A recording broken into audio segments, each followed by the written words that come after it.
Imagine a land where every swamp holds a secret, every ruin whispers a forgotten tale.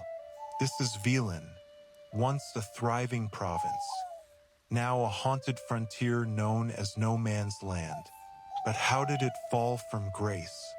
Tonight, we'll unravel the history of this war-torn region, where farmers became soldiers and soldiers became bandits. Close your eyes and let the fog of Velen's past envelop you. Before the war, Velen thrived with villages clustered around fertile river plains. Farmers worked rich black soil that yielded barley and rye in such abundance that surplus grain filled storehouses to bursting in good years. Smoke from bakeries and smithies hung in the valley air, mixing with the salty breeze coming off the coast. The port city of Gors Velen anchored the region's trade, its docks welcoming ships from across the continent. Merchants unloaded bolts of silk alongside crates of Zerrikanian spices as fishermen hauled in nets dripping with herring and cod. Just offshore, the Isle of Thaned rose from the waves, its white towers visible on clear days. Mages from Aretuza walked the city's markets, their blue cloaks standing out among the earth-toned wool of farmers and merchants. Each village had its own rhythm. In the mornings, metal rang against metal at the smithy as plowshares took shape. Children carried wooden pails to collect eggs still warm from the nest.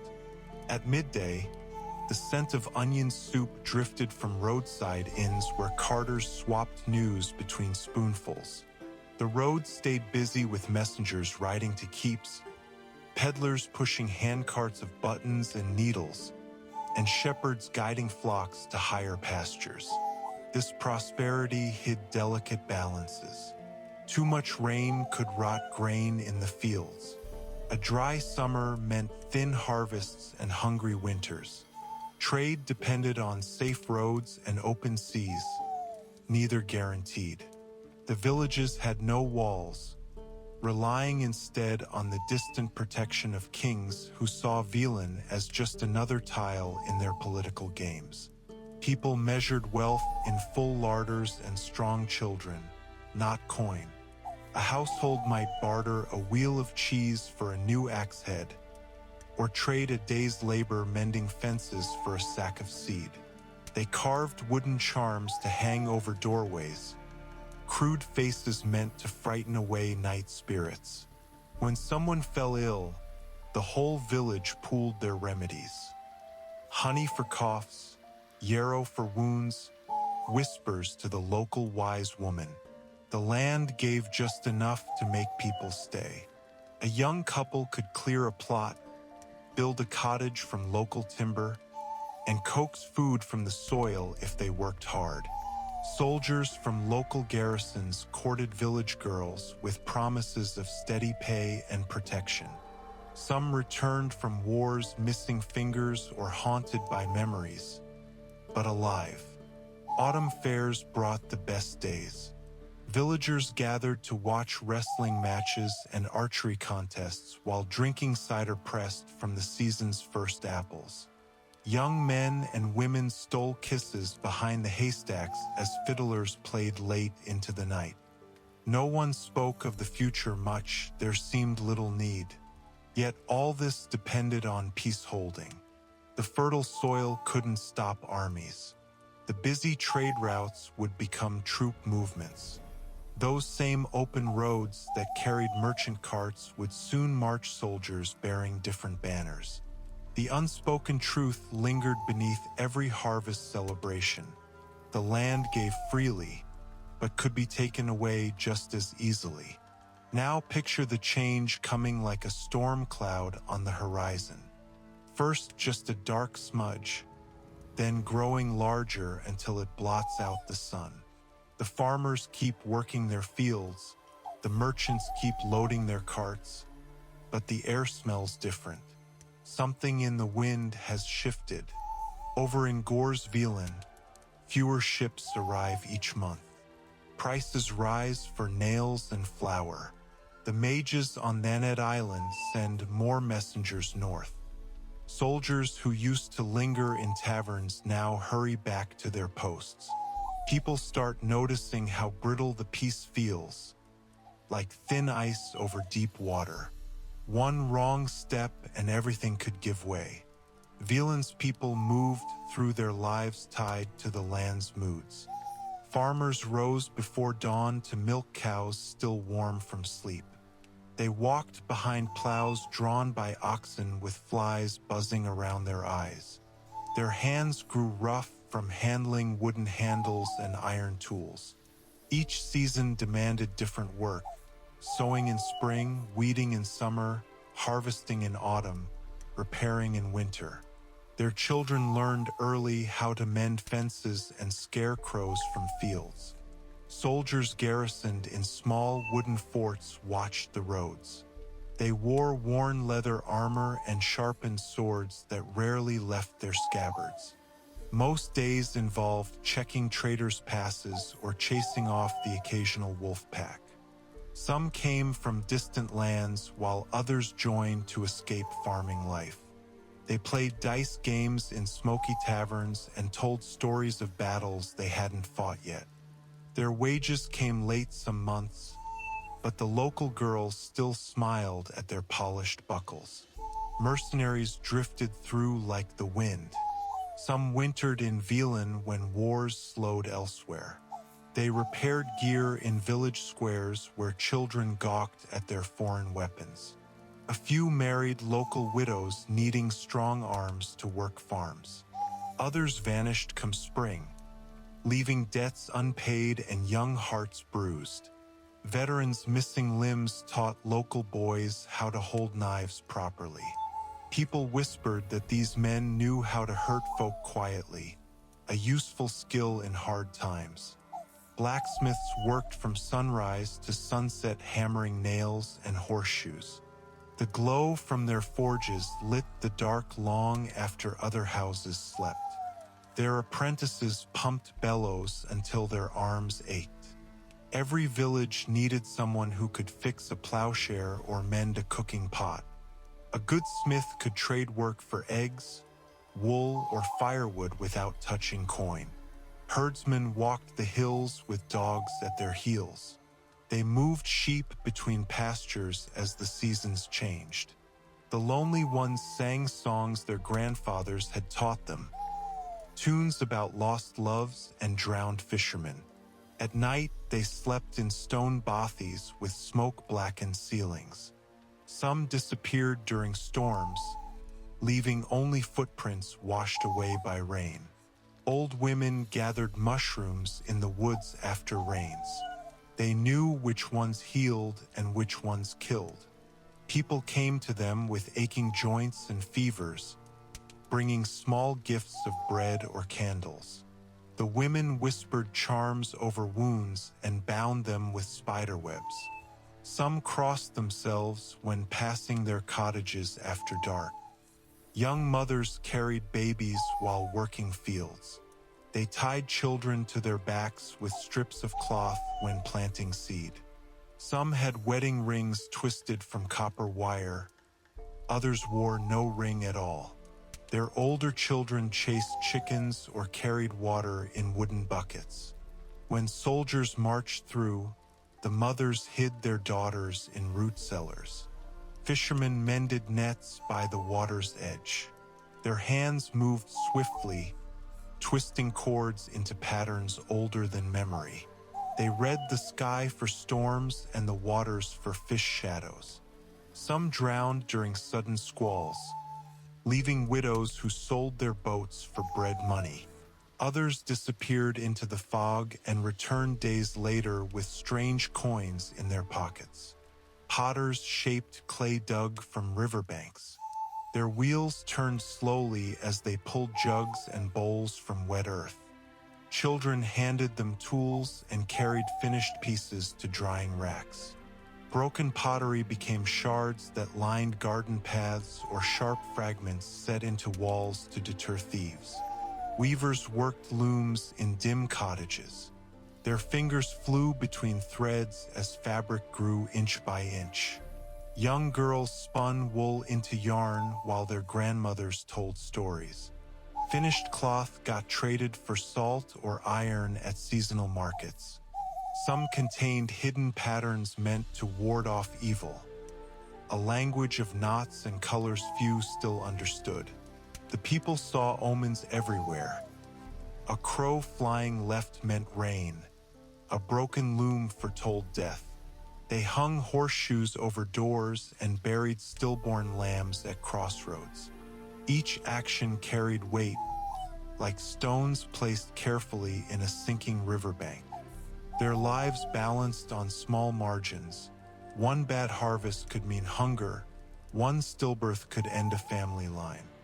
But these worries felt distant when sunlight warmed the fields, when fiddles played at festivals and neighbors shared fresh cider, when lovers met in haylofts and promised things neither could keep.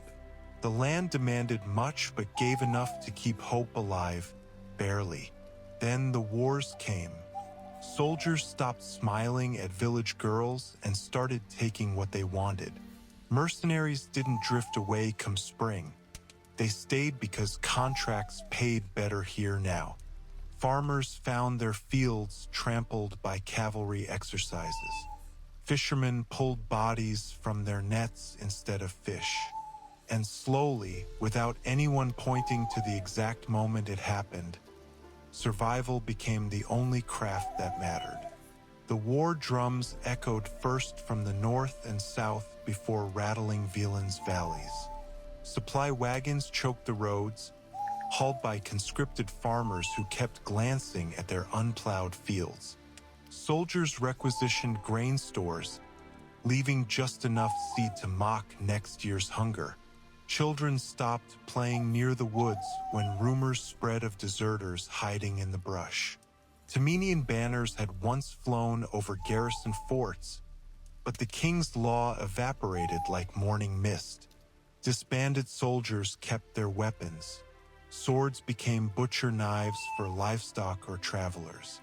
A sergeant who once patrolled highways now led a band of raiders wearing mismatched armor. His men took chickens, then daughters, then the nails from house beams when nothing else remained. Villages emptied in waves. First went the young men conscripted or hanged as deserters, then elders who couldn't outrun the tax collectors. Last were the stubborn ones who buried pots of grain under floorboards. They lasted until winter, when smoke from their chimneys drew visitors with empty bellies and sharp knives. By spring, only the crows remained, picking at doorframes gnawed by desperate teeth. The swamps swallowed settlements whole.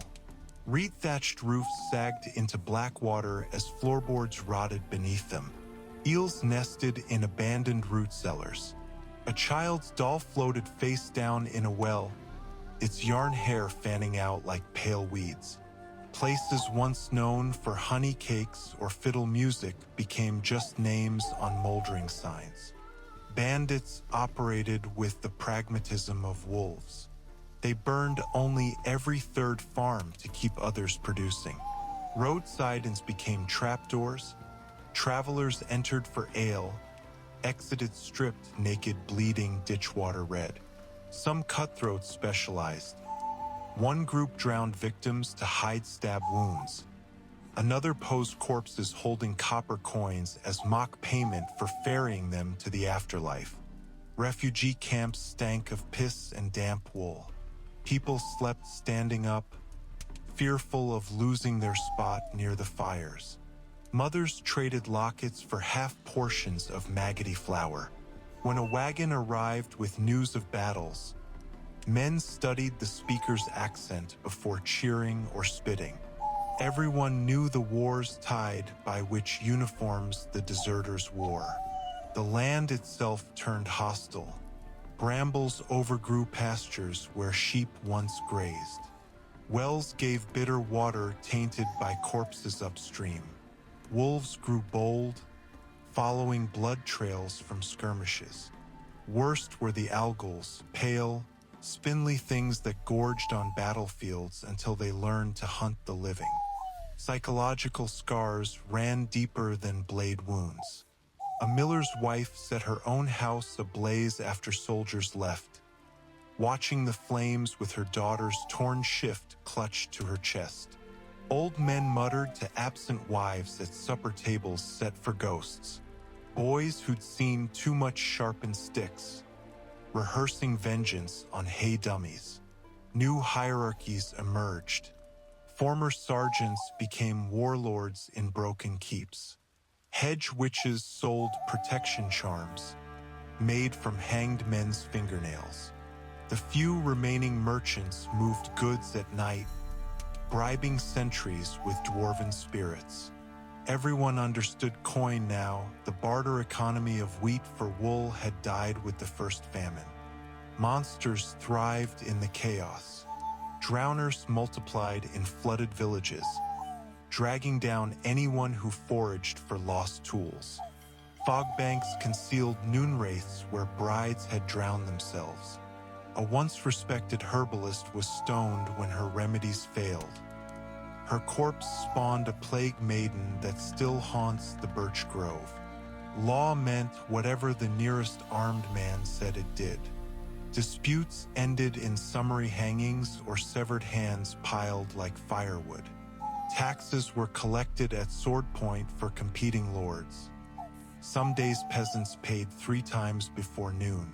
The rare honest sheriff either fled or swung from his own gibbet.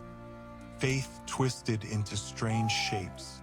Shrines to Melitel accumulated crude carvings of armed virgins. Soldiers prayed to both eternal fire and old forest gods depending on the weather. One particularly brutal mercenary captain left flowers at every roadside memorial. Whether from remorse or superstition, none dared ask. Communication broke down entirely. Messengers got ambushed for their boots. Carrier pigeons ended up in stew pots. Rumors spread like creeping sickness. The Nilfgaardians were burning children. The Redanians had allied with werewolves. Temeria would rise again next spring. No 2 villages shared the same version of events. By the war's 3rd year, Velen had no true masters. Nilfgaard held crossroads forts by day that bandits reclaimed by night. Redanian patrols arrived to reprisals, decapitated heads arranged facing the direction they'd come from. Locals stopped declaring loyalties, inventing thick peasant accents when questioned. The land earned its new name honestly. No man's land, territory only claimed by corpses. A place where ownership meant surviving until sunset. Farmers carried swords to harvest turnips. Pregnant women birthed in caves. Every conversation included glancing at the tree line. And yet, somewhere beyond the gangs and burnt fields, past the haunted bogs and makeshift gallows, life persisted. A widow secretly nursed wounded deserters of both armies. Children invented games with rules that changed hourly to mimic the world's chaos. Rusted plowshares still turned up under the frost each spring, waiting for hands steady enough to hold them. The swamps of Velen breathe.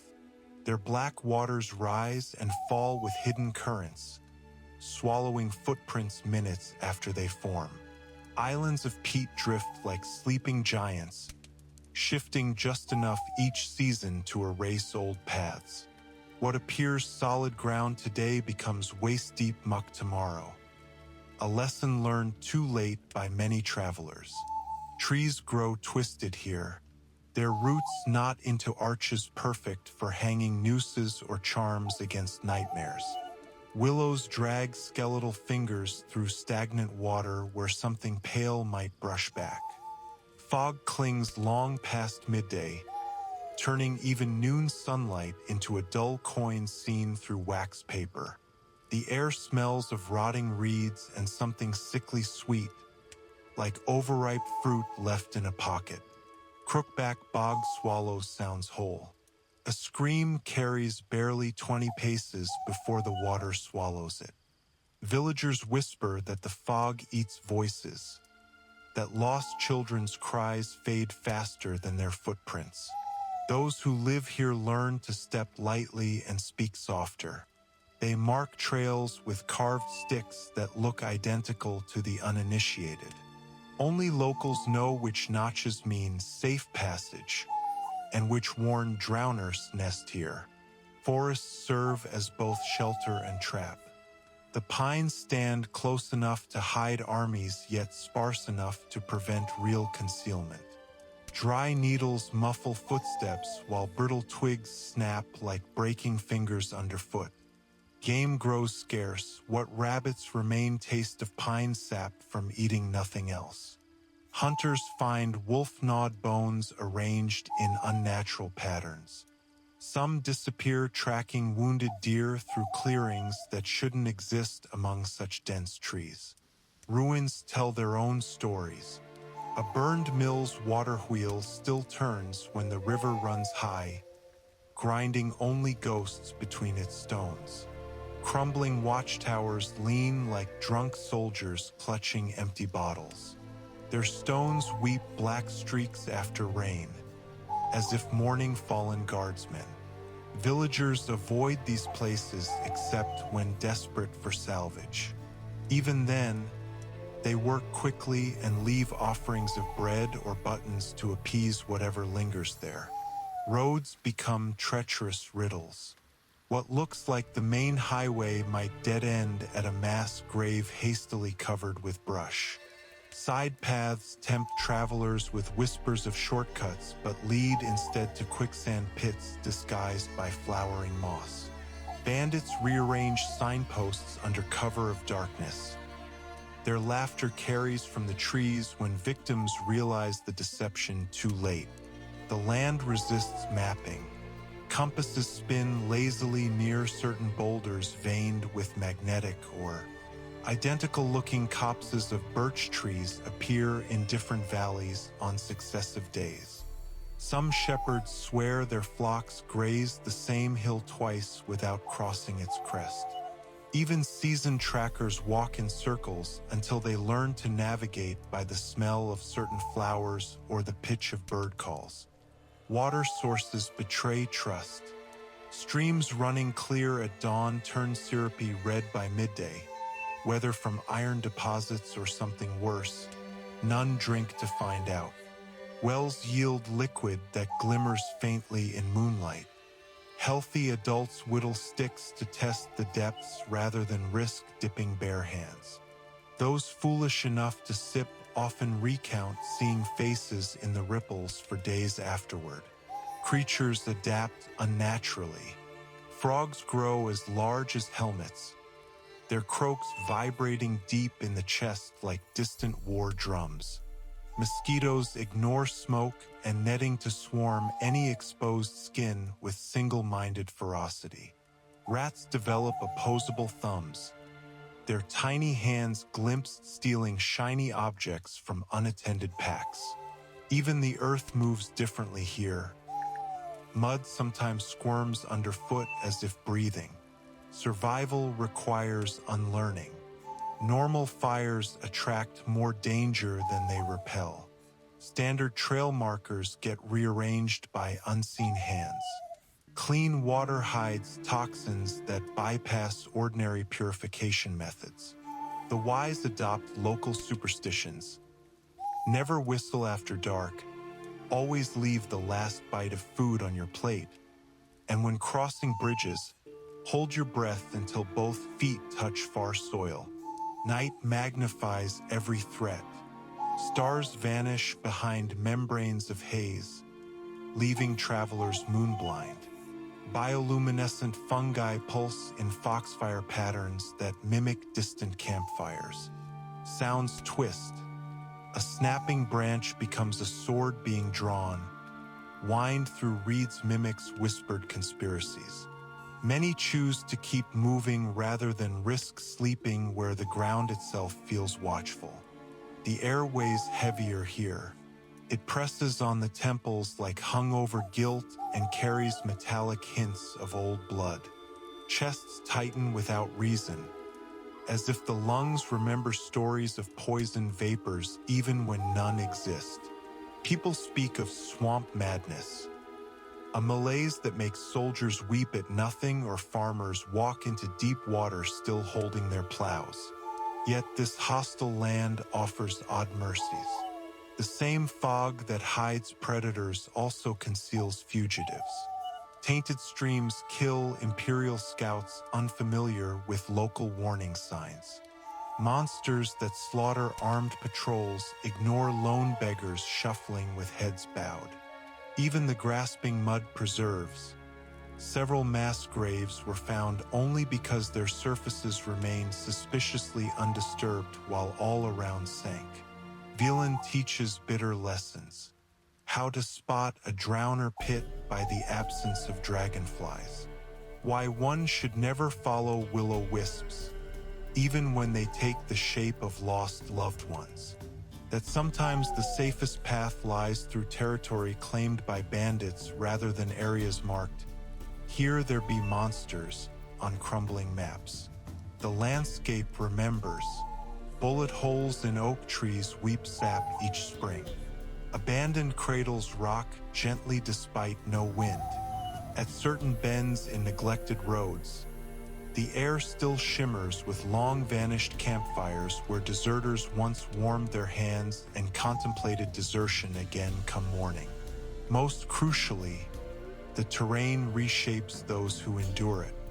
Farmers develop a prowler's stealth. Merchants learn to read threats in how birds take flight.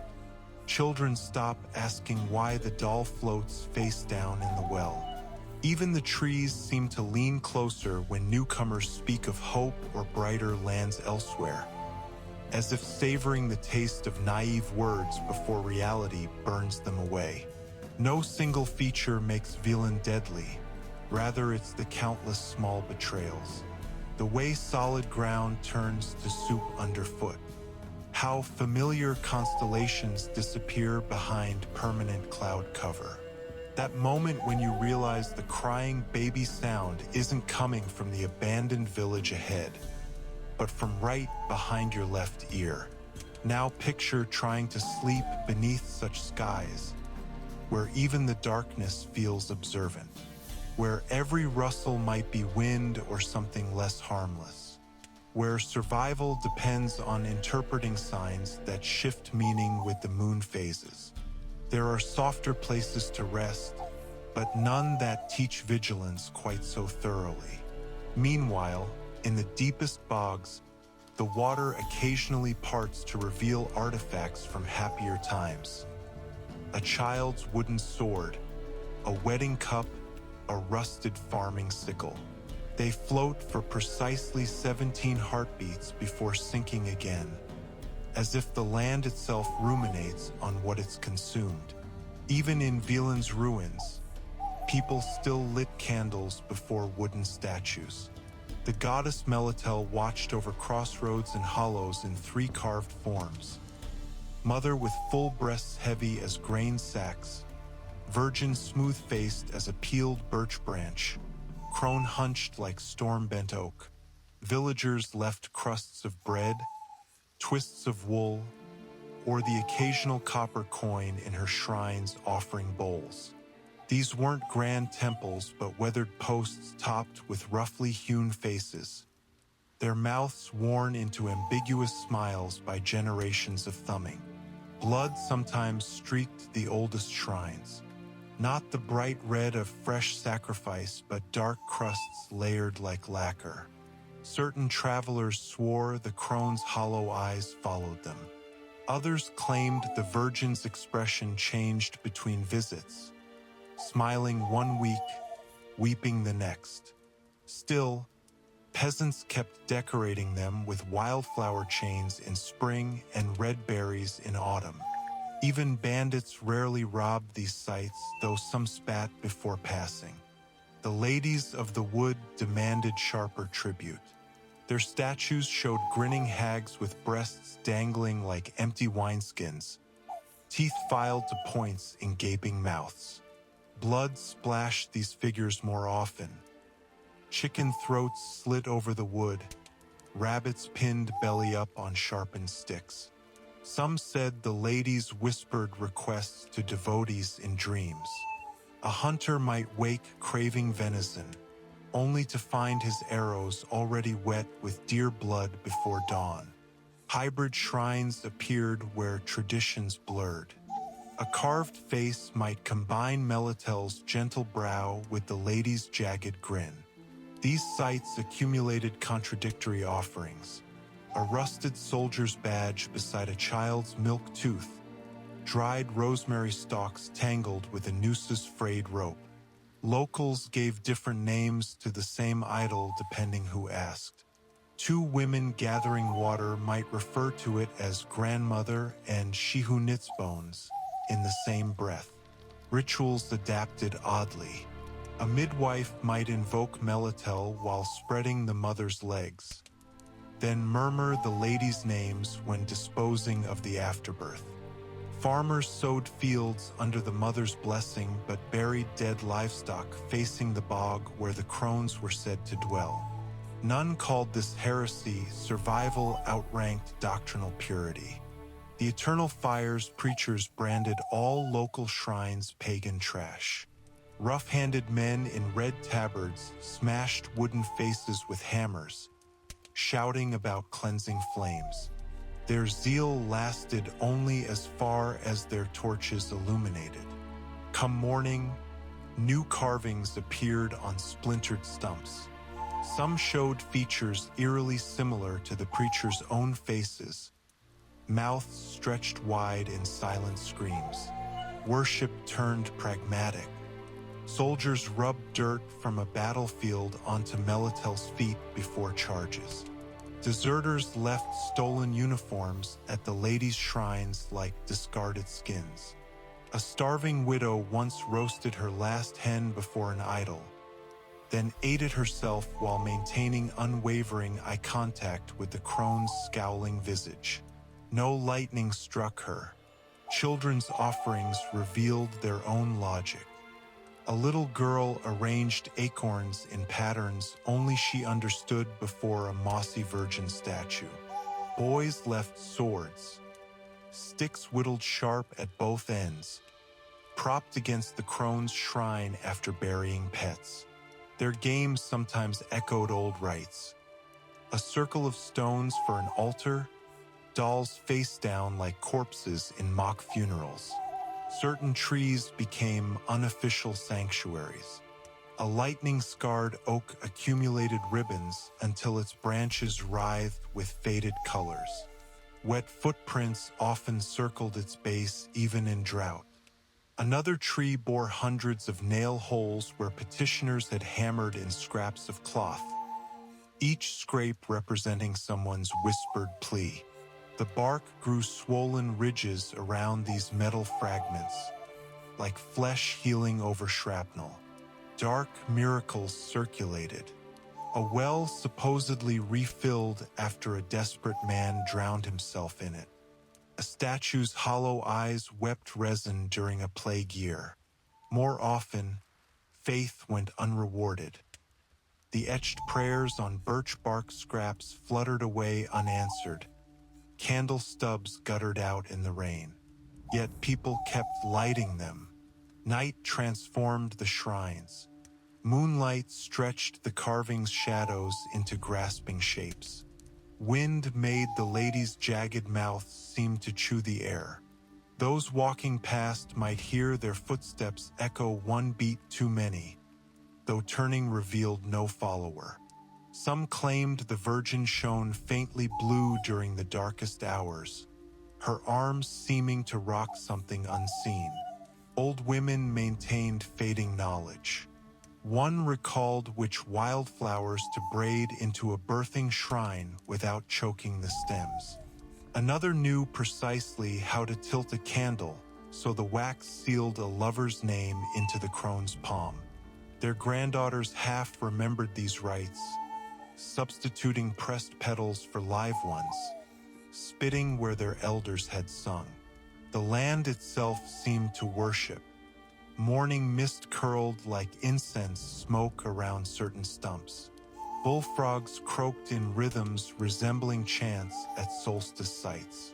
Even bandits hanged men sometimes swung facing sacred groves, as if the ropes sought alignment with older geometries. Two shrines often stood where paths forked, one for each possible choice. Travelers added their own marks over time. A notch for successful hunts, a blackened patch for bad omens. The carvings themselves grew deformed from constant handling, fingers wearing deep grooves where countless hands had gripped them while deciding fates. Abandoned sites lingered in memory. A toppled statue kept receiving mushrooms and black feathers long after its village burned. A well where someone had once drowned a werewolf still had its bucket chain, though every replacement rusted through within a month. Even the eternal fires torched preaching posts sometimes sprouted fungus resembling screaming faces come autumn. Now picture kneeling before one such weathered idol after weeks of marching. Your fingers find grooves smoothed by strangers' palms over decades. The candle you light illuminates only enough to see how much darkness remains. Whether any god hears your whisper matters less than the act of whispering it into existence. Meanwhile, the crows observe all rituals equally. They line up along shrine roofs like crooked teeth, heads tilting in identical motions when offerings are placed. None disturb the sacred objects. Instead, they hop down afterward to peck crumbs in strict order. Mothers first, then virgins, then crones. Always crows last. The bloody baron's reign began where the war left off. When Timuria's army dissolved, Philip Strenger kept his men together through sheer force of will. They took Crow's Perch not by siege, but because no one else wanted the crumbling fortress. Its walls leaned like a drunkard's grin, its gatehouse missing half its roof, but it overlooked key roads where taxes could be collected or stolen goods redistributed, depending who told the story. His soldiers wore mismatched armor scavenged from battlefields. Some still bore unit insignias they'd stopped deserving years prior. They called him Baron because warlord lacked dignity, though no noble decree sanctioned the title. Discipline varied by hunger levels. Well-fed guards might chastise a thief with a boot to the ribs. Hungry ones took fingers first, questions never. Justice arrived via improvisation. A farmer caught hiding grain faced either 10 lashes or donating his daughter to the garrison's laundry service. Deserters swung from the fortress walls until their boots fell off. The Baron himself presided over disputes every Friday, drunk by noon but sharp enough to spot lies. His favorite verdict: take it outside and whichever devil favors you may decide. Crow's Perch became a magnet for desperation. Refugees traded heirlooms for spots in its shantytown. Mothers proffered sons as squires knowing they'd likely starve otherwise. The smithy ran non-stop repairing weapons, though payment often came in rotten flour or promises. Even bandits paid token tribute: a barrel of stolen ale here, a kidnapped Nilfgaardian clerk there, to avoid becoming lesson examples. The Baron's personal tragedies shaped his rule. After his wife fled with their daughter, his mood swung between maudlin weeping and volcanic rages. Garrison cooks learned to spike his morning ale with sedatives. Some nights he wandered the walls hugging a doll's-eyes dress. Others he had men flogged for coughing too loud. Soldiers placed bets on which version would hold court each morning. Food distribution followed no logic beyond his whims. One village might receive a wagon of turnips because their elder resembled his dead mother. Another starved because their well reminded him of a childhood humiliation. When supplies ran critically low, he'd lead raids on rival factions, not for strategy, but because movement distracted him from drinking. Ironically, his chaos created pockets of order. Some villages found that paying double taxes earned protected status. Their roads patrolled by barons' men instead of bandits.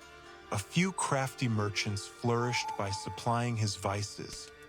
Specialty liquors from cider stills hidden beneath hen houses. Imported tobacco that was actually swamp weed dried with lavender. The fortress itself became a living metaphor. Its outer bailey stank of unwashed bodies and boiling glue. The inner keeps floors listed at alarming angles, forcing furniture to be wedged against walls. Every rainstorm flooded the barracks, turning straw mattresses into fungal gardens. Yet torches burned all night, and laughter sometimes echoed from the Baron's quarters when he hosted favored lieutenants for dice games. Locals developed survival strategies. They learned which guards accepted bribes in stories rather than coin. Old women left widows' pennies at crossroads to divert press gangs. A thriving black market operated literally underground.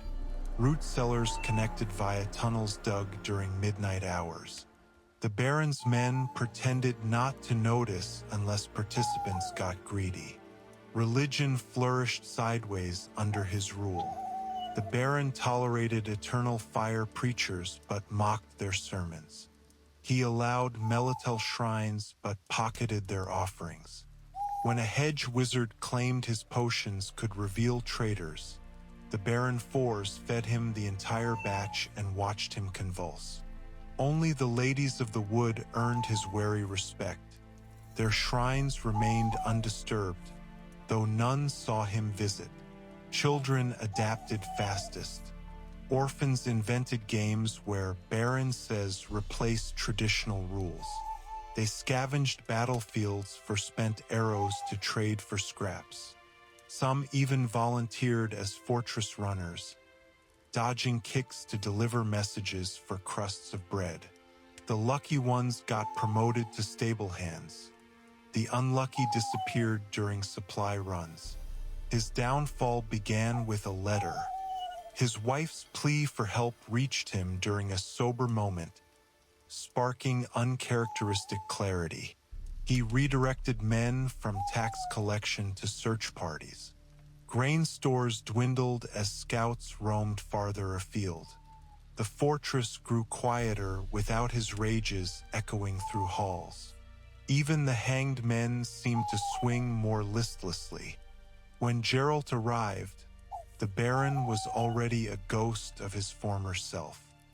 His decisions took on a frantic edge, pardoning obvious spies in hopes they'd lead him to his family, emptying coffers to bribe unreliable sources. Soldiers whispered he'd trade Crow's Perch itself for solid information. The warlord who once ruled through fear now begged mercenaries for favors. His legacy divides opinion. Some say his early brutality kept worse predators at bay. Others argue he accelerated Velen's collapse by prioritizing personal vendettas over stability. The truth likely lies in Crow's Perch itself, a crumbling monument to flawed power, where bloodstains blend seamlessly with rust on the flagstones. Now picture the fortress at twilight. Torchlight flickers on walls scored by blade marks. A single guard yawns atop the gatehouse, his boots resting on an empty gibbet. Somewhere inside, a dog laps at spilled ale beside the Baron's vacant chair. The air smells of wet wool and old iron, with just a faint hint of lavender from the dying hearth. Meanwhile, in the barracks, A soldier carves a new notch into his bedpost. It might mark another successful raid, another month served, or just another day survived. These small tallies outlast kingdoms, quiet witnesses to every rise and fall. The crones of Crookback Bog ruled through hunger. Villagers left baskets of eggs and freshly baked bread at the edge of the swamp every new moon, offerings that vanished by morning. Those who dared peek saw only wet footprints leading deeper into the reeds, each toe unnaturally long. The locals called them the ladies, voices dropping to whispers when they described the way barley grew tallest around their shrines, or how a child near death might suddenly recover after a mother left her own hair tangled around a carved wooden hand.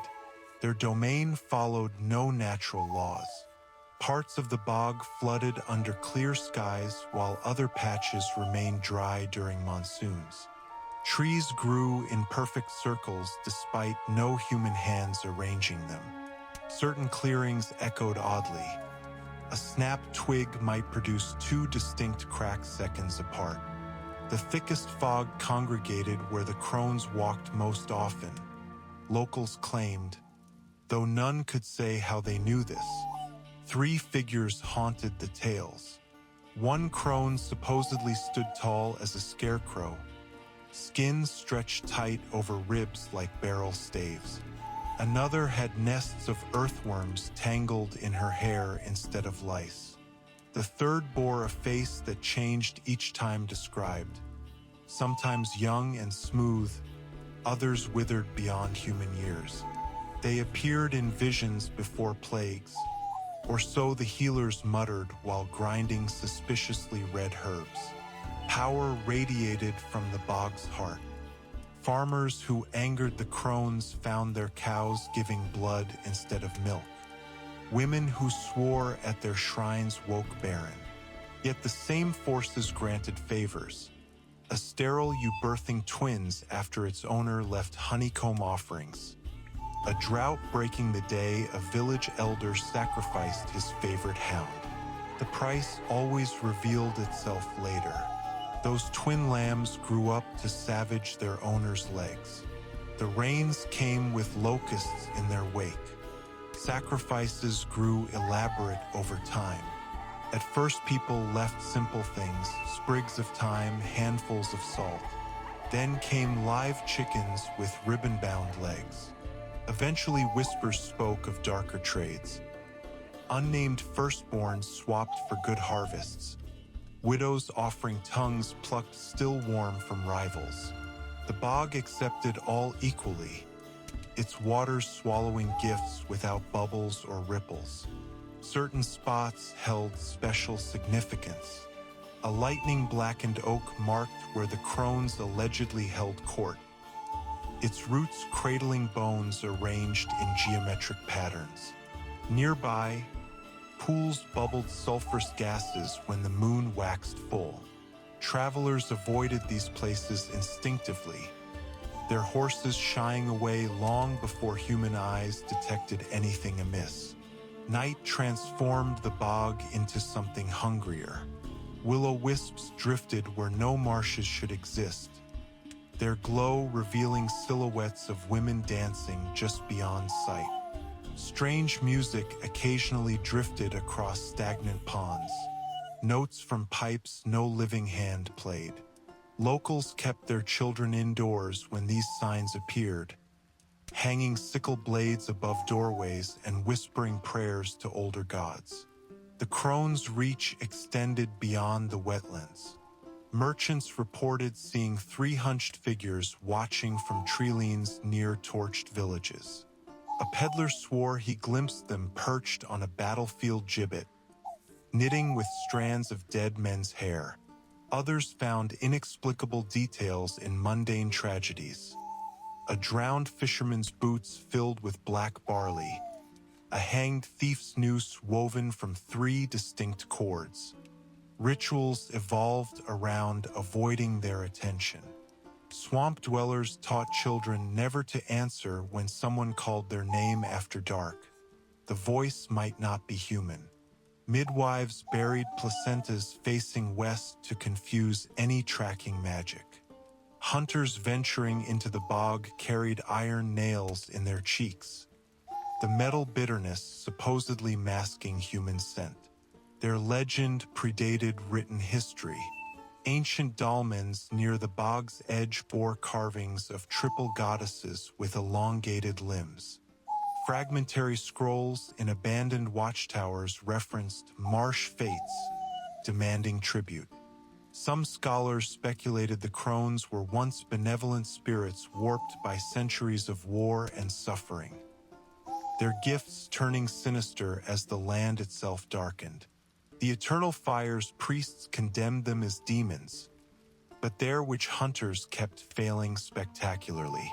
One zealous preacher who vowed to purify the bog vanished mid-sermon. His abandoned torch burned for 3 days without consuming its handle. Another's holy water turned to rotgut whiskey in its flask. After 7 such incidents, the clergy simply declared the area cursed and rerouted processions elsewhere. Even monsters gave the bog wide berth. Drowners avoided its waterways, their usual submerged nests conspicuously absent. A werewolf track leading toward the wetlands would often reverse abruptly, paw prints deepening as if fleeing. Only rats seemed unafraid, their colonies thriving in the bog's outermost fringes, though locals noted these rodents had unusually human-like hands. The strongest proof of their power lay in the orphanage. Built improbably on stilts amidst the swamp's worst quagmires, it housed children no one else wanted. The place should have collapsed within months, between the corrosive waters and desperate thieves, yet stood for decades. When asked who maintained it, the matrons gave cryptic answers about kindly grannies bringing supplies. The children's artwork often featured 3 stick figures holding hands around a black sun. Few encountered the crones directly and lived to describe it. A woodcutter lost for 3 days returned with his beard turned white and his left eye clouded over. He babbled about singing bones and feasts served on human skin before choking to death on a spoonful of nettle soup. His widow kept finding strange items in their home afterward. A doll with her husband's hair stitched for its wig. A broth pot that refilled nightly despite having holes. Now picture standing at the bog's edge at twilight. The air hangs thick with the scent of decaying lilies. Ripples move against the wind in distant pools. Somewhere in the reeds, 3 distinct splashes answer each other in perfect sequence. This close, you feel watched in a way that has nothing to do with visible eyes. Your skin prickles despite knowing better, because every instinct screams that something here isn't merely observing, but remembering you for later consideration. Meanwhile, back in the villages, old women still knot protection charms from bog reeds. Their fingers work automatically while their eyes stay fixed on the tree line. The patterns they weave happen to resemble 3 interlocked figures, but surely that's just coincidence. The orphans of Crookback Bog learned early that crying drew predators. They played hide and seek with silent rules. No giggles when counting, no shouts upon discovery. The oldest, perhaps 10 winters old, carried knives whittled from deer bones. The youngest mimicked them, clutching sticks sharpened against cave walls. Their playgrounds stretched across drowned cottages and abandoned pig pens, every broken wall a potential fortress against the swamp's hunger.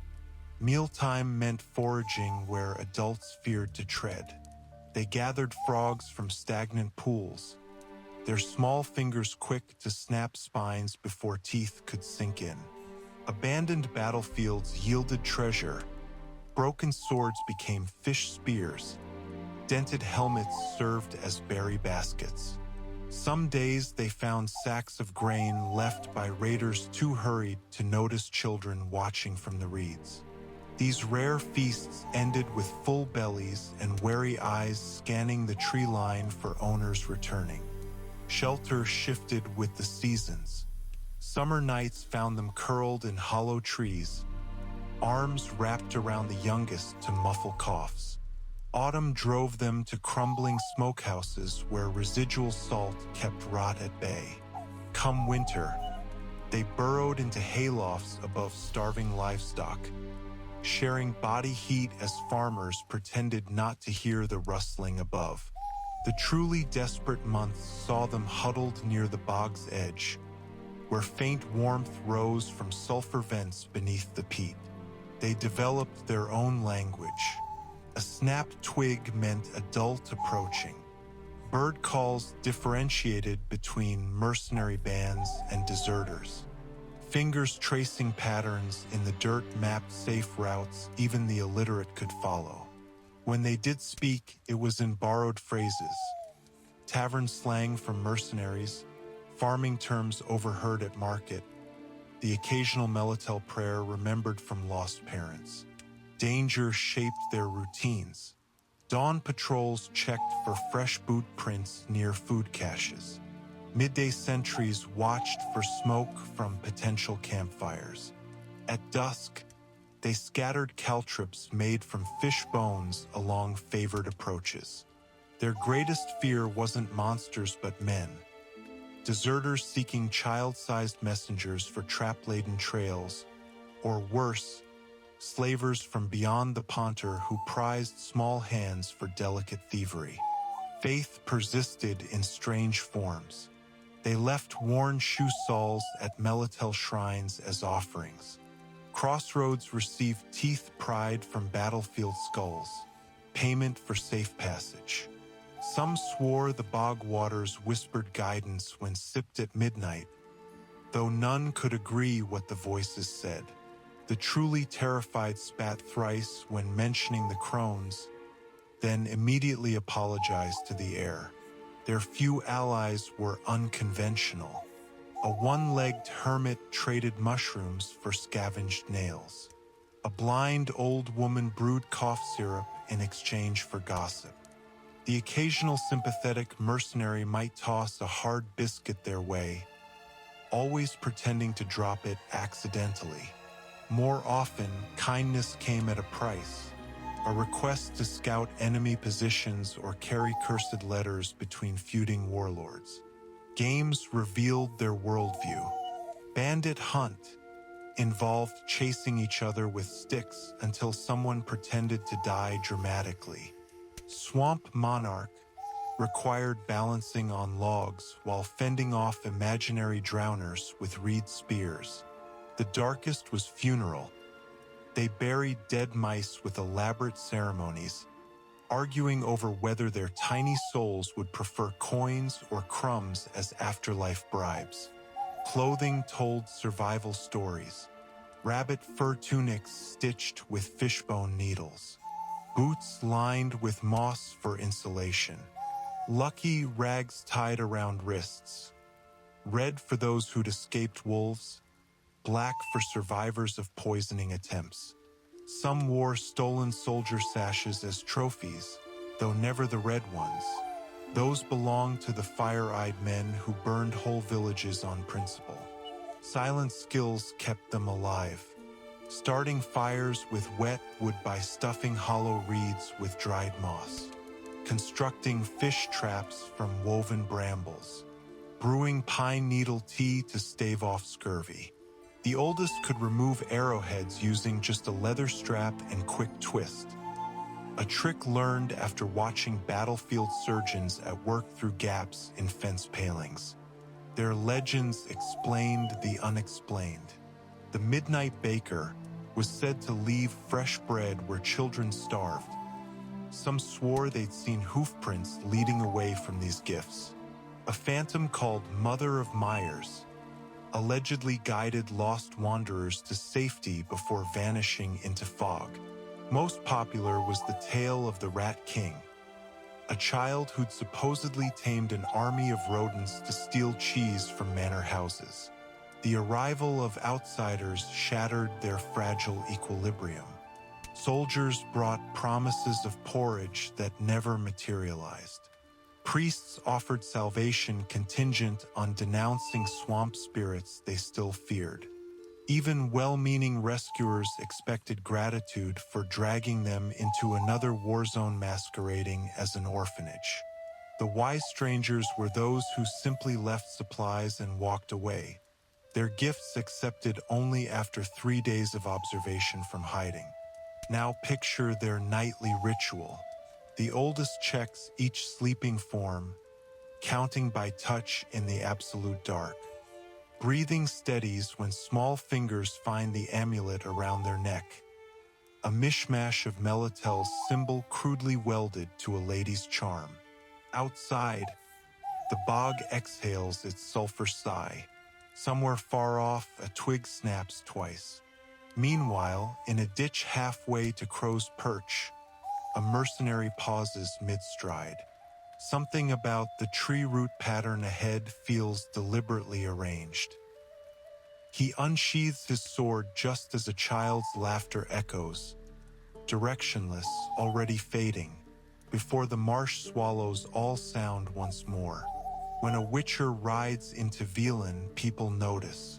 The way they notice storm clouds gathering or wolves howling in the distance. Geralt of Rivia moves through this broken land like a blade cutting through fog. Necessary, dangerous, impossible to ignore. Villagers watch from behind cracked shutters as he passes. Some whisper prayers, others spit on the ground. You can see why they'd hesitate. Witchers aren't heroes from ballads. They're mutants, outsiders, paid killers who walk the line between monster and man. But in a place like Velen, where bandits outnumber the living and drowned dead lurk in every swamp, a sword for hire with yellow eyes starts looking like the closest thing to salvation. Even if he makes your skin crawl, take the alderman of Down Warren.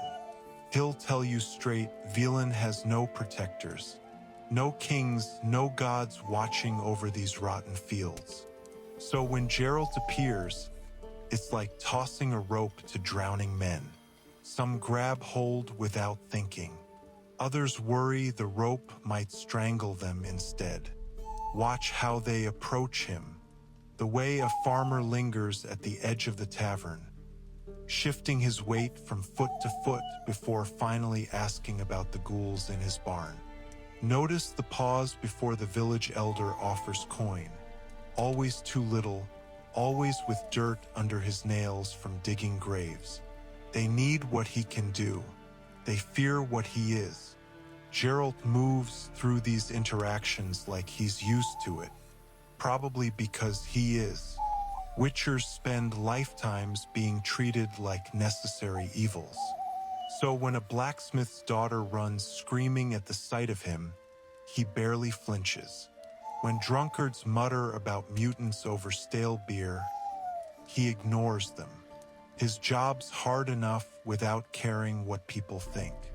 But Velen tests even his detachment. The place is one giant moral quagmire. Help a desperate mother find her missing child, and you might doom a village. Kill the wrong monster, and you unleash something worse.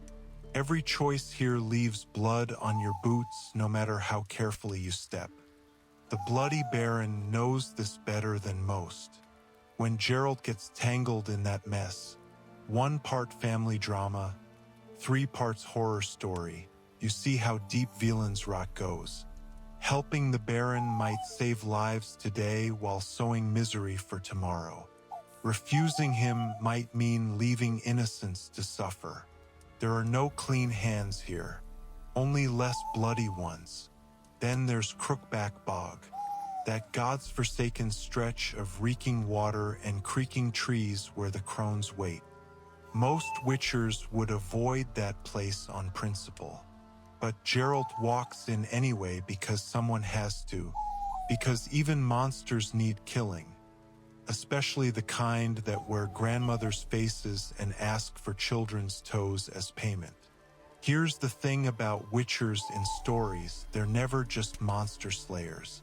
They're mirrors. Show a witcher a village, and he'll show you what that village truly fears. In Velen, Geralt reflects back every broken thing. The desperation, the compromises, the way good people turn cruel when starving. You can track his passage through the land by the stories left behind. The mill where a noon wraith stopped screaming. The patch of woods where less hen tracks suddenly end. The orphan who swears a white-haired man gave her bread before vanishing into the mist. These aren't grand legends. They're small, human moments that stick to the landscape like burrs. Witchers don't stay anywhere long. That's part of the myth. They ride in, solve what they can, and move on before the gratitude curdles into suspicion again. But Geralt lingers in Velen longer than most places. Maybe because the work's never done. Maybe because no one else is coming to help. When he finally leaves, the land doesn't heal overnight. Bandits still lurk on the roads. Swamps still whisper with unseen things. But here and there, fragile new stories take root. Tales whispered over campfires about how even in no man's land, someone fought back. The next traveler who comes through might hear those stories, might notice how the villagers don't flinch so hard at the mention of witchers anymore, might see the fresh timber reinforcing a barn where ghouls won't return. Little signs that for all the fear he brought with him, Geralt left something else behind. Proof that some monsters can be beaten. Meanwhile, in some other wretched corner of the continent, another village prepares itself. Someone's hanged a drowner outside the gates. Someone else is counting their last coins. And far down the muddy road, barely visible through the fog, a lone rider approaches. The stories of Velen aren't written in books. They're carved into tree trunks, whispered over dying fires, left in offerings at crumbling shrines. Every ruin has a tale attached to it. Every bend in the road hides a warning. These aren't just stories.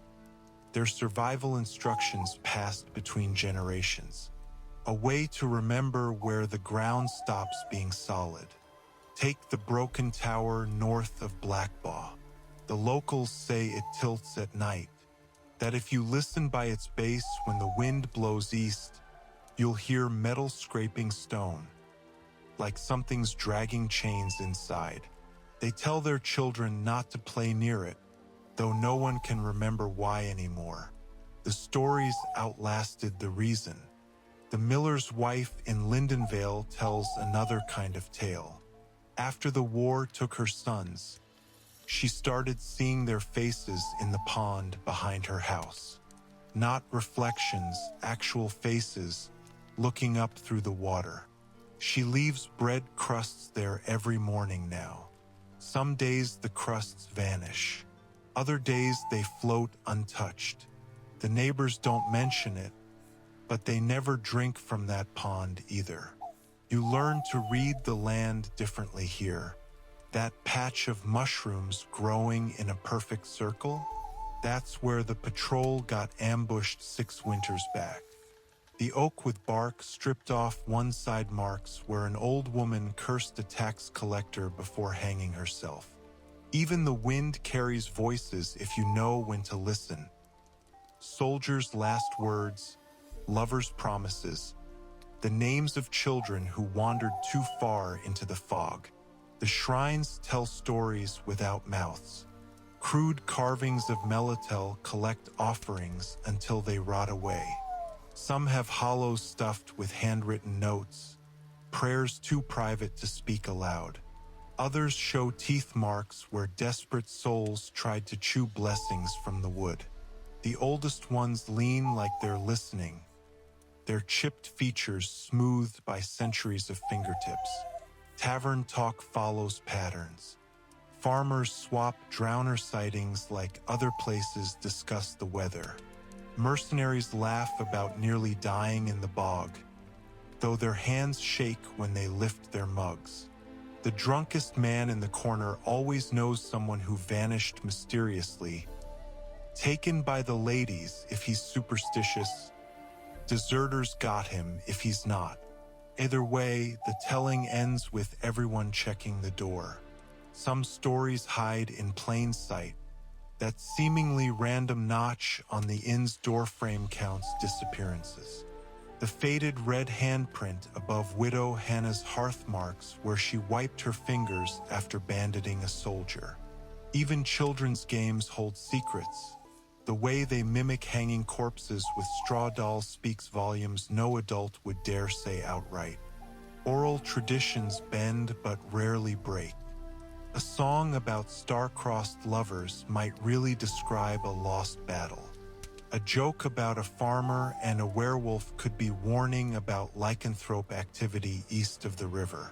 The tales mutate with each retelling yet keep their core truth, like how a knife stays sharp even as its handle wears down. Ghost stories serve practical purposes here. That supposedly haunted stretch of road near Heatherton, that's where bandits dump bodies. The singing bones in Hangman's Grove let villagers avoid a collapsed mine shaft. When people say the bog light plays tricks, they're really warning about gases that cause hallucinations. The supernatural just makes better camouflage than admitting mundane dangers. Certain places demand stories. The well at Mulberrydale hasn't had water in a decade, but people still drop coins in. They say sometimes you hear them hit bottom. Other times they don't make a sound at all. No one remembers why this started, but everyone knows you don't drink from a silent well. War reshaped the storytelling too. Battles that happened generations ago blur with last year's skirmishes. Songs about long-dead kings get repurposed for new tyrants. Even the oldest grandmother adjusts her tales depending who's occupying the region this month. Her stories bending like reeds in the wind while keeping their roots intact. The ladies of the wood infest the storytelling. Parents scare children with rhymes about the crone's gifts. How accepting bread from strangers might mean pledging your firstborn. Lovers carve initials into trees facing away from the bog, lest the ladies take offense. Every third fairy tale here ends with, and then the fog took them, delivered with a meaningful glance toward the wetlands. Monsters earn their own mythology. The Nun Wraith near Midcopse isn't just dangerous. She's tragic, a bride abandoned at the altar.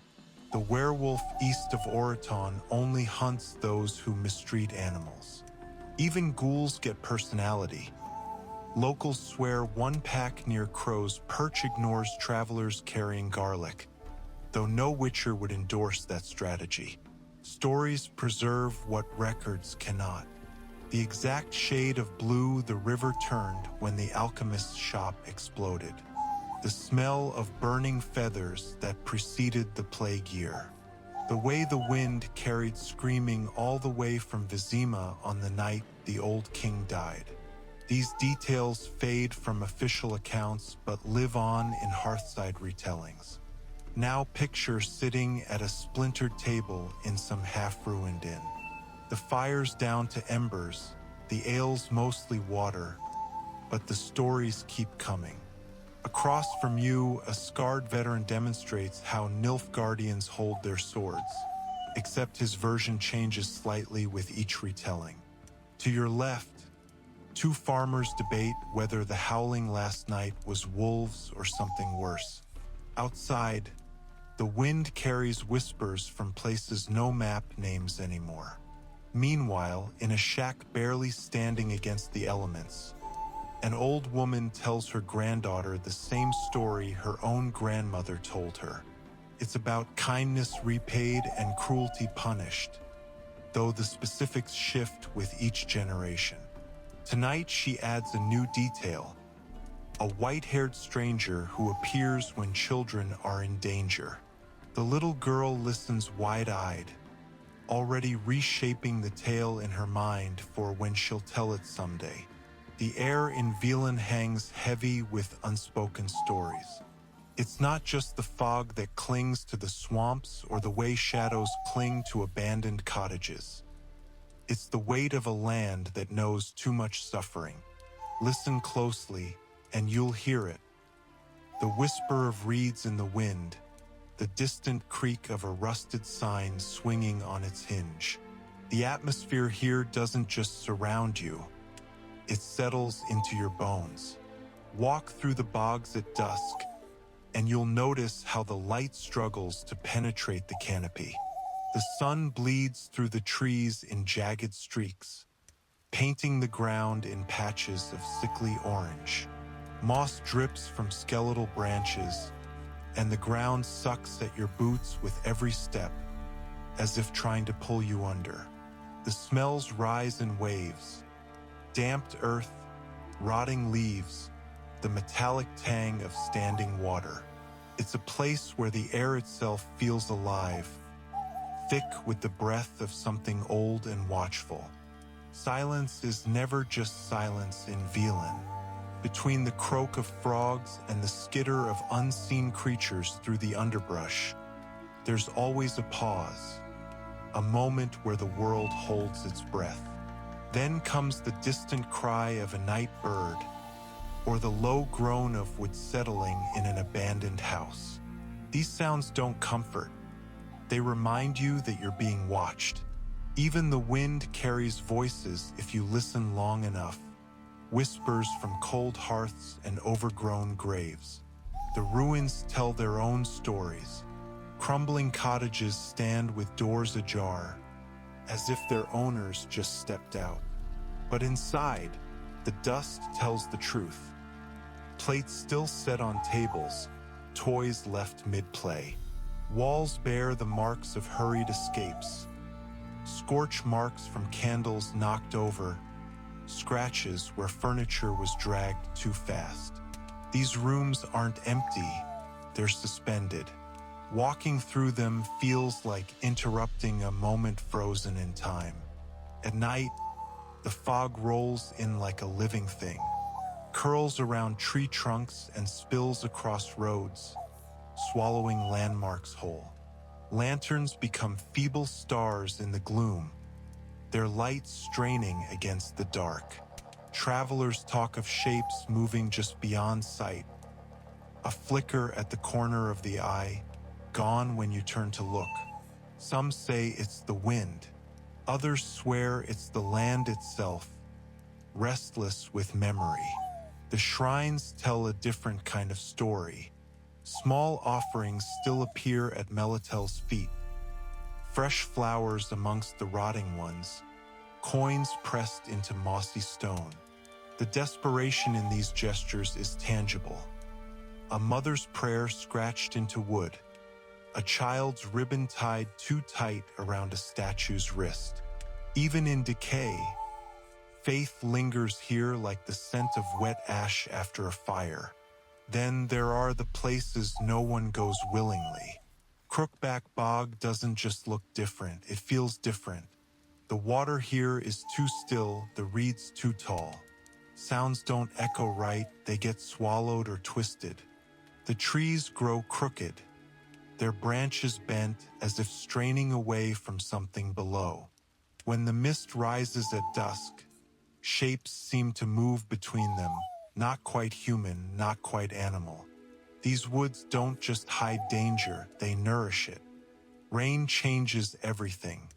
It drums endlessly on rooftops in the abandoned villages, filling empty barrels until they overflow. The bogs swell, swallowing paths whole.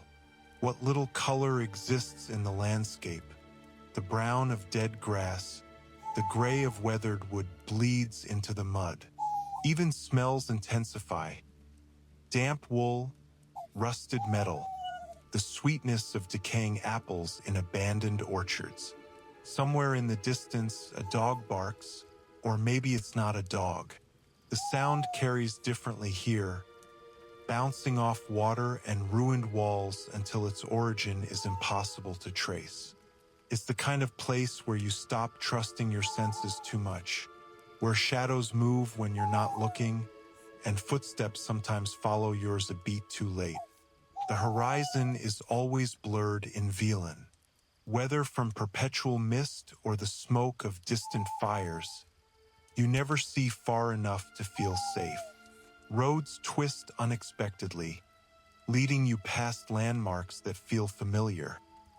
That broken fence, that lightning-struck tree, until you realize you've walked in a circle. It's the kind of land that plays tricks on travelers, where distance and direction lose all meaning. At dawn, the light comes reluctantly. The fog doesn't lift so much as thin, becoming a veil through which the ruins emerge piece by piece. Morning reveals the details daylight usually softens, the way ivy has crept into bed frames, how mushrooms cluster where floorboards have rotted through.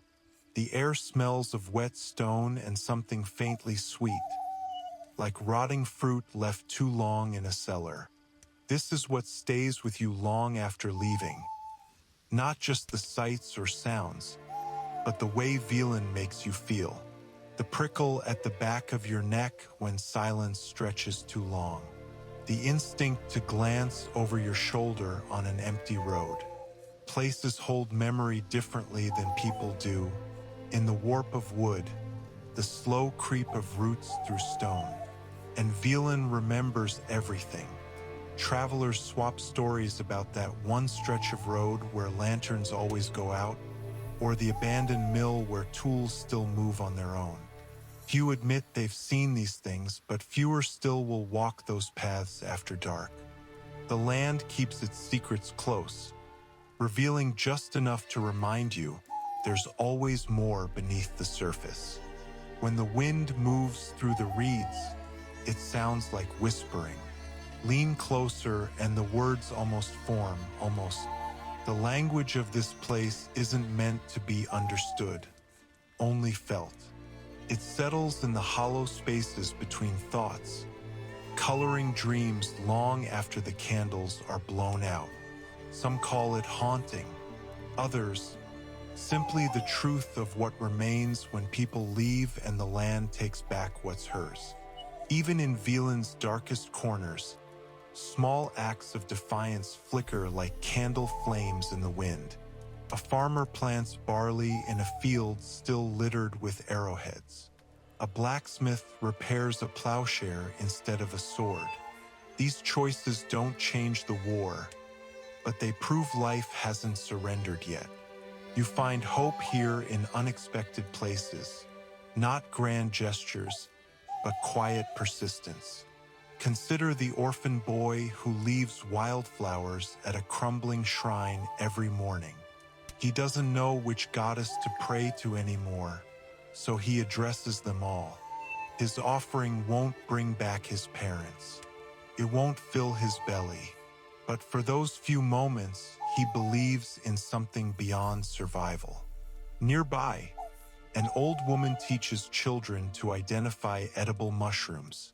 She knows they might not live through winter either way, but the lesson gives them purpose. The land itself rebels against despair. Wildflowers push through blood-soaked soil where battles raged. Foxes raised cubs in abandoned cottages, their dens lined with shredded campaign banners. Even the bogs perform small miracles. Certain pools stay inexplicably fresh when all other water turns foul. Locals whisper these spots mark where Melitel's tears fell. Faith adapts rather than dies. Shrines bear offerings to both the ladies of the wood and Melitel, crude carvings where their features blend together. A starving mother might beg the crones for mercy while leaving her last crust at the Virgin's feet. It's not inconsistency.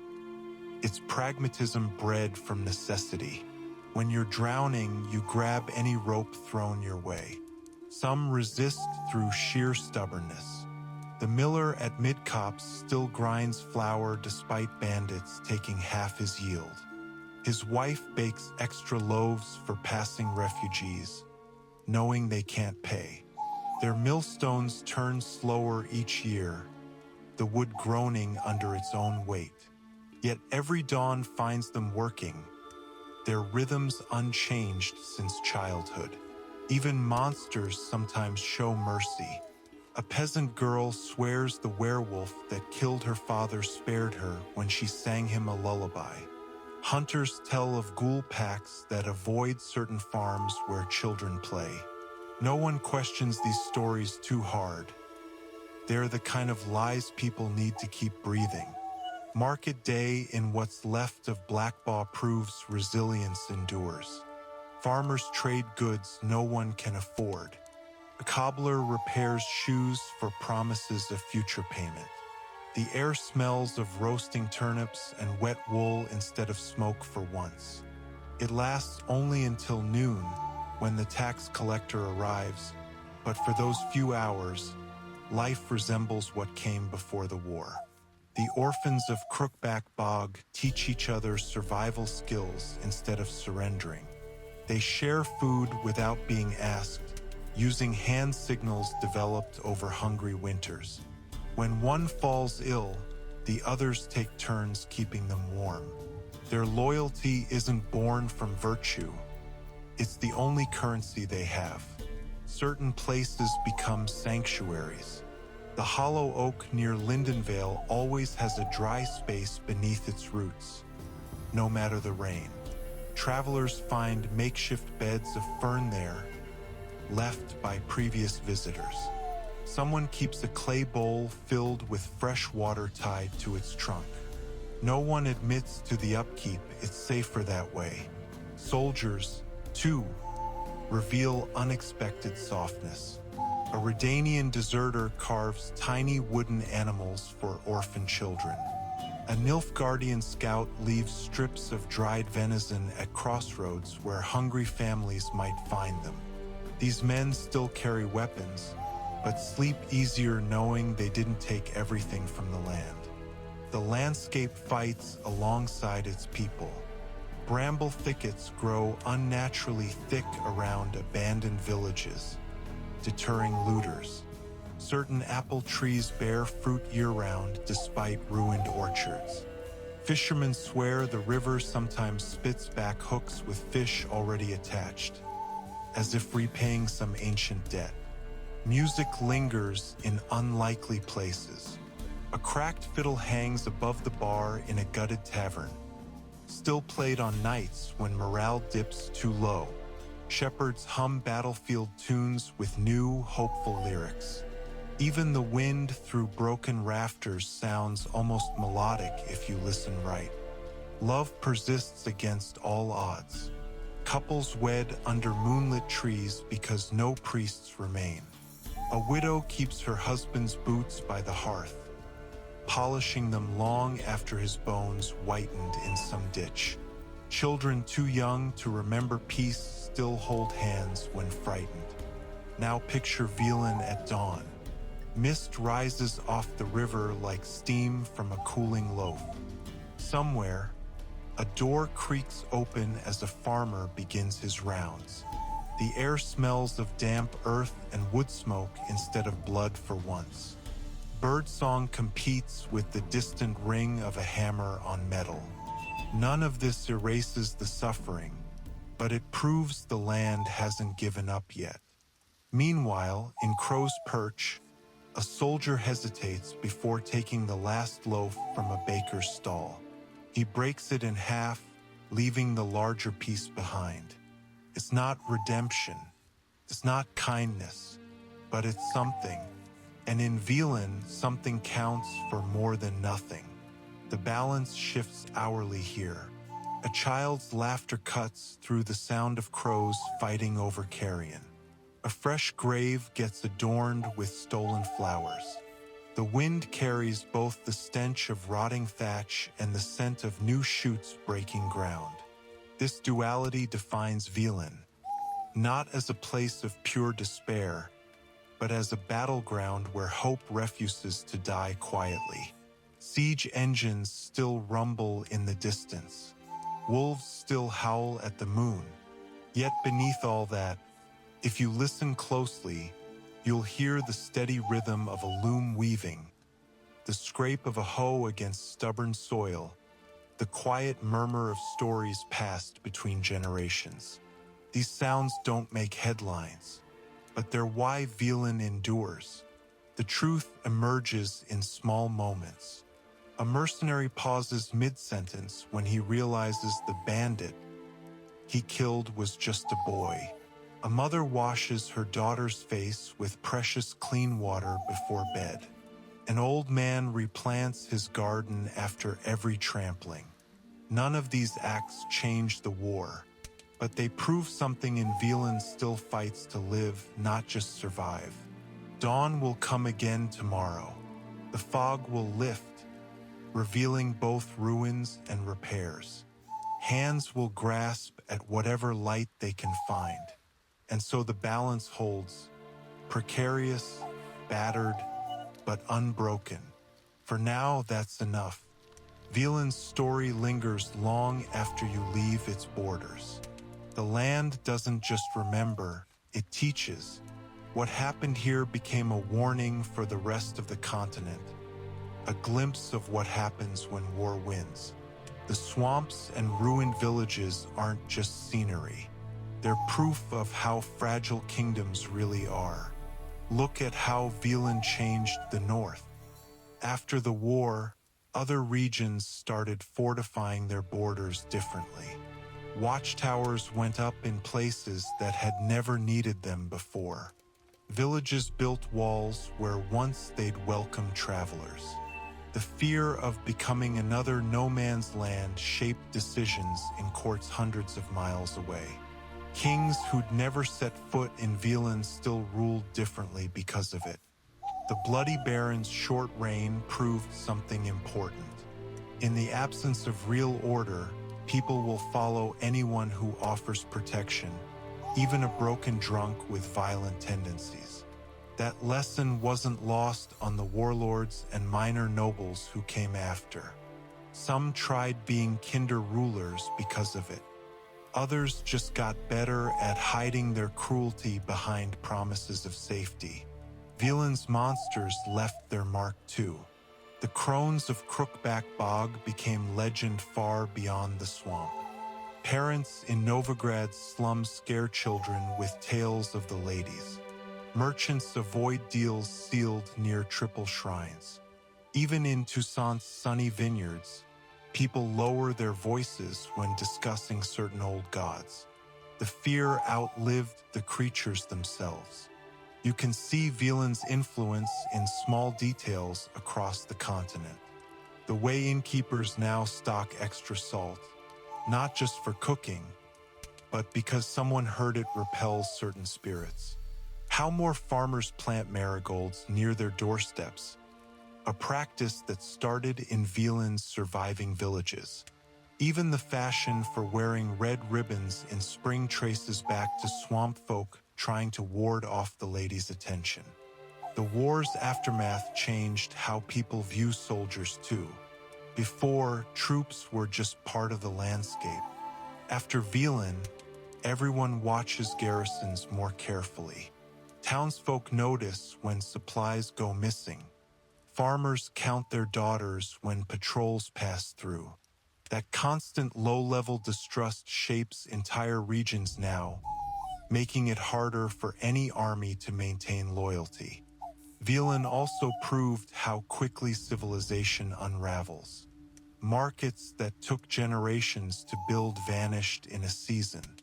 Laws that seemed permanent became meaningless overnight. That knowledge lingers in how people behave, why merchants bury emergency coin stashes, why craftsmen teach their children multiple trades. The continent learned to expect collapse because of places like this. Yet Velen gave the world positive things too. Its survivors wrote songs that spread across kingdoms, ballads about lost love and stubborn hope.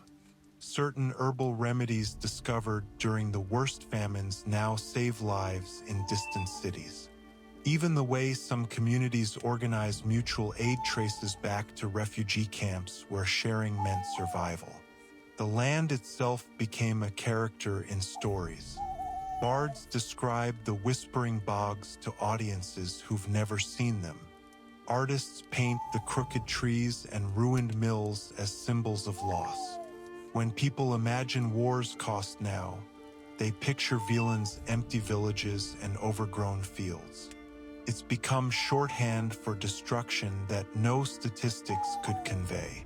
Geralt's time here changed him too. The choices he faced between evils, between loyalties, reshaped how he moved through the world afterward. You can see it in how he interacts with later clients, the extra questions he asks. Velen taught even a witcher that some scars don't heal clean. The region's legacy lives in unexpected places. That Oxenford professor writing about post-war recovery? His theories all stem from studying Velen's collapse.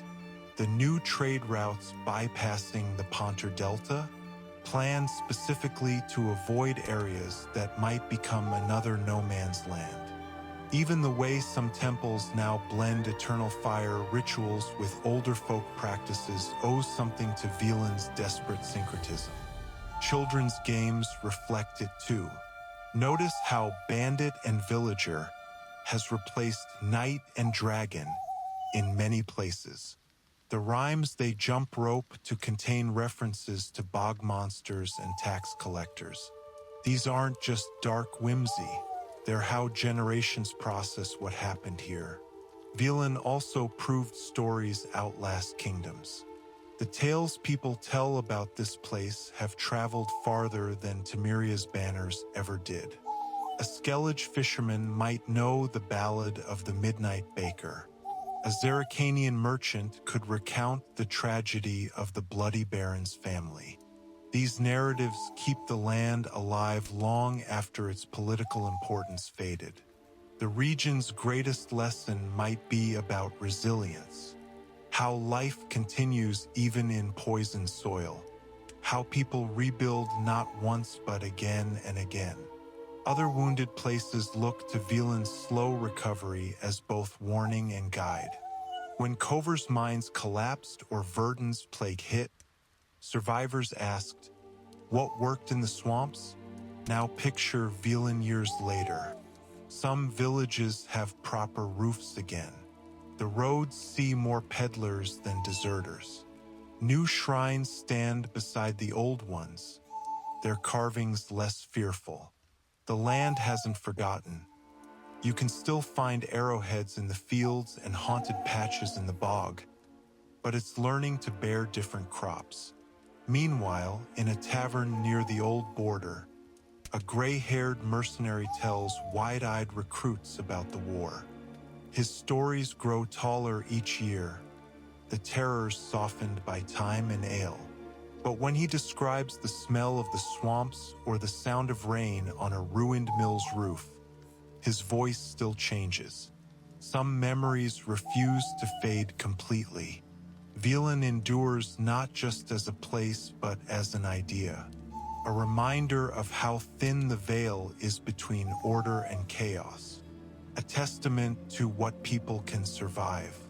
When historians list the battles and treaties that shaped the continent, they should save space for this truth. Sometimes the most powerful legacy isn't conquest or crowns, but simply land that refused to die. The wind still carries whispers from the bogs. The trees still grow crooked. And somewhere, right now, a child is hearing a story that begins long ago, in a place called No Man's Land. The tale will change with each telling, but the essential truth remains.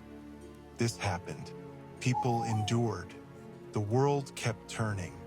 Now let's take one last walk through these stories together.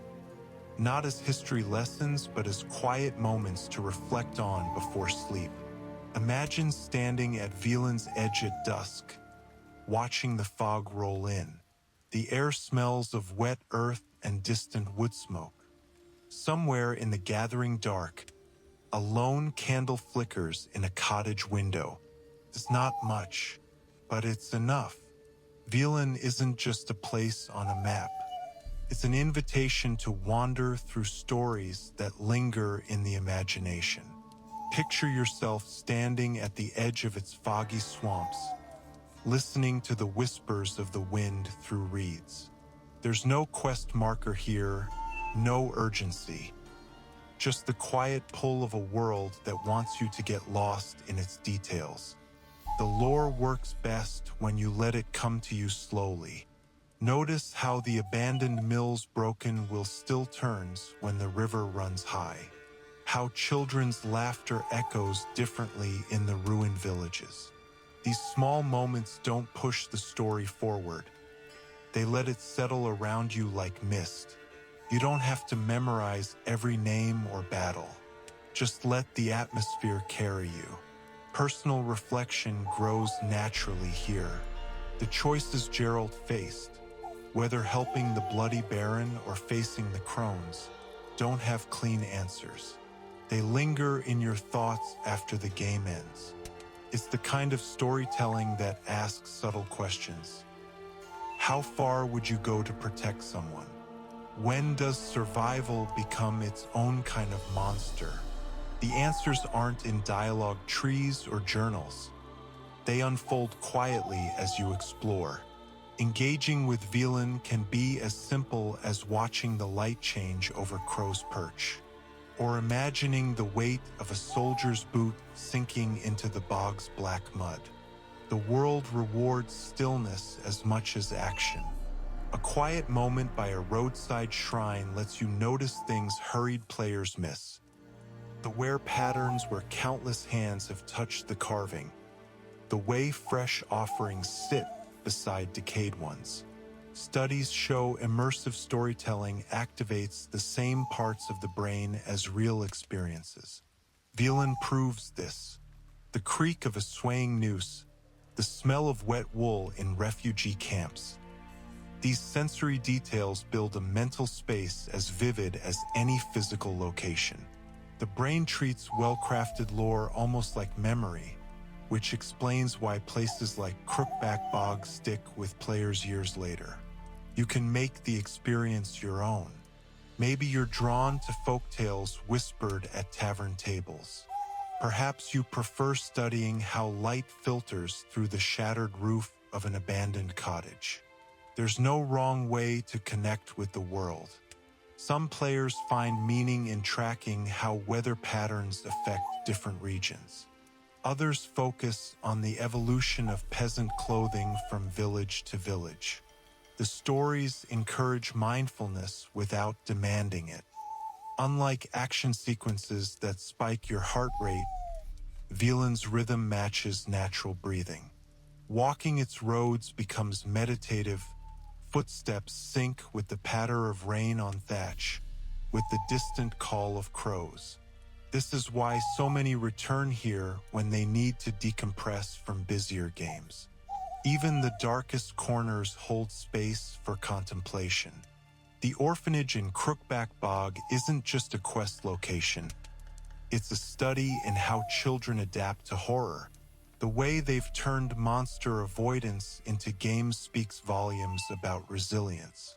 You notice these things when you slow down. When you watch how NPCs huddle near fires or how farmers' hands shake when handing over their last coin. Certain spots almost beg for pause. That one intact chapel where sunlight still paints the floor in colored patterns through broken stained glass. The stretch of river where reflected trees look like drowning giants. These aren't marked on maps, but they reward visitors who stop moving long enough to really see. The lore's depth comes from subtle layers. How villagers' accents thicken when lying. The way certain monsters only appear after you've heard their stories in taverns. This environmental storytelling builds naturally. You might realize hours later why that burned farmhouse's layout seemed wrong, connecting it to some offhand comment about troop movements. Velen's true magic lies in its balance. It gives you tragedy without despair, mystery without frustration. The world feels alive precisely because it doesn't revolve around you. Farmers till fields whether you watch or not. Bargists stalk the same game trails regardless of your level. This indifference creates odd comfort. You're visiting a place that exists beyond your influence. Now picture your own version of engagement. Maybe it's following the daily routine of a virtual blacksmith from sunrise to last ember. Perhaps it's recreating peasant recipes from foraging ingredients. Some players document the changing wildlife in different regions like amateur naturalists. The lore supports whatever pace you choose. The calming effect stems from this lack of pressure. Unlike missions with ticking clocks, Velen's stories unfold at nature's speed. Fog lifts when it lifts. Ruins crumble according to their own slow rhythm. Meeting the world on its terms, observing rather than conquering, becomes its own kind of gameplay. This approach reveals hidden connections. Those mushrooms growing near battlefield mass graves, they're the same ones alchemists use in healing potions. The lopsided way hanged men sway, it matches the rhythm of a folk song hummed by village women. The lore doesn't highlight these details, it trusts you to notice. Nighttime exploration heightens the effect. Moonlight simplifies the landscape into silhouettes and textures. The absence of color makes other senses sharper. The crunch of frost underfoot, the metallic tang of old bloodstains on weathered wood. Many report this being when Velen feels most real, most conducive to reflection. The stories work because they respect silence. Moments between words matter as much as dialogue. That pause before a peasant decides whether to trust you. The way Geralt sometimes just watches campfires burn down instead of filling every moment with speech. These quiet spaces invite listeners to inhabit them fully. Now imagine taking this approach beyond the screen. How walking through autumn woods might remind you of Velen's palette of browns and grays. How finding an abandoned farmhouse in real life could echo game memories of scavenging ruined cottages. The lore's power lies in these unconscious bridges between worlds. Velen's storytelling teaches valuable skills: attentiveness to small details, comfort with ambiguity, appreciation for slow unfolding rather than instant payoff. These translate surprisingly well to daily life. The same focus that spots a drowner's nest by disturbed mud can notice subtle changes in a friend's tone. The region stays with you because it mirrors how real places accumulate meaning, not through dramatic events alone, but through countless minor interactions. A nod from a passing hunter, the smell of stew from a roadside camp, the weight of decision when two bad choices are all that's left. So tonight, let yourself wander Velen's stories at their own pace. Picture the lanterns of Crow's Perch flickering below like earthbound stars.